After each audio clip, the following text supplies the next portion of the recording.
नमस्कार, चमकता भारत न्यूज में आपका स्वागत है। मैं हूं पल्लवी और आइए नजर डालते हैं दिन भर की खास बड़ी खबरों पर। झारखंड राज्य में बढ़ते अराजकता के खिलाफ भाजपा द्वारा प्रदेश स्तर पर आंदोलन किया जाएगा। आगामी 11 अप्रैल को राजधानी रांची स्थित झारखंड सचिवालय के समक्ष पूरे प्रदेश से भाजपाइयों का जुटान होगा, जहां इनके द्वारा महाधरना दिया जाएगा।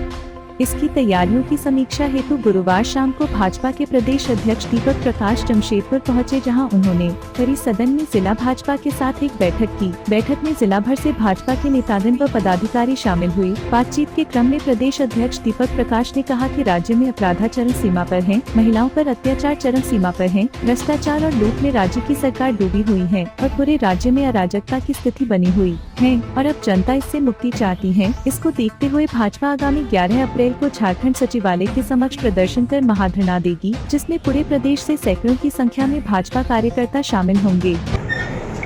आज भारत सबसे ज्यादा देश में अगर कहीं अनाचार हुआ है, बलात्कार की घटना घटी है तो झारखंड में घटी है। झारखंड में घटी है। सबसे ज्यादा हमारी आदिवासी दलित परिवार के बहनों के साथ अनाचार की घटना इसी प्रदेश में। सबसे ज्यादा हत्या अगर किसी देश में हुई है तो हत्या का सबसे ज्यादा आंकड़े इसी प्रदेश में हुई है। इसी प्रदेश में सबसे ज्यादा हत्या इसी प्रदेश में, सबसे ज्यादा पलायन, सबसे ज्यादा कुपोषण इसी प्रदेश में।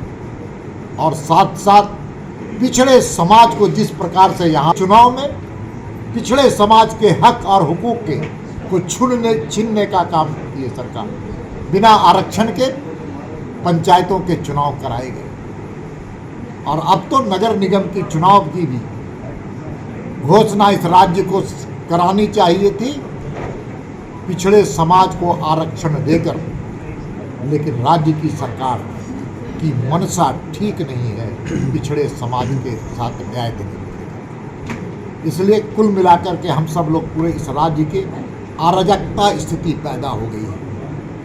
भारत के देश के कई ऐसे मापदंड में झारखंड सबसे पिछड़ा साबित हुआ है। इंडस्ट्रियल डेवलपमेंट के संदर्भ में कहा जाए, इंफ्रास्ट्रक्चर के संदर्भ में कहा जाए तो देश में 35वां स्थान है। 35वां स्थान। वित्तीय अराजकता की बात अगर की जाए तो 31 मार्च को 5000 करोड़ से ज़्यादा की निकासी हुई, जिसको मार्च लूट की संज्ञा दी जा सकती है। 11,000 करोड़ से ऊपर रुपए का कोई उपयोग जमीनी स्तर पर नहीं हुआ। इसलिए झारखंड की 3.5 करोड़ जनता चाहती है इस राज्य से हेमंत सोरेन से निजात पाना चाहती है, कांग्रेस से निजात पाना चाहती है, आरजेडी से निजात पाना चाहती है और कुल मिलाकर के महाठगबंधन की सरकार से निजात पाना चाहती है। और 3.5 करोड़ जनता की अभिव्यक्ति की आवाज़ भारतीय जनता पार्टी है और इसलिए भारतीय जनता पार्टी लगातार संघर्ष कर रही है। भारतीय जनता पार्टी के 487 कार्यकर्ताओं पर फर्जी मुकदमे दायर किए गए और कई ऐसे कार्यकर्ता पर देशद्रोह का मुकदमा भी दायर किया गया। इसलिए झारखंड की जनता दिन भर की तमाम छोटी बड़ी खबरों के साथ जुड़े रहने के लिए देखते रहिए न्यूज चमकता भारत। नमस्कार।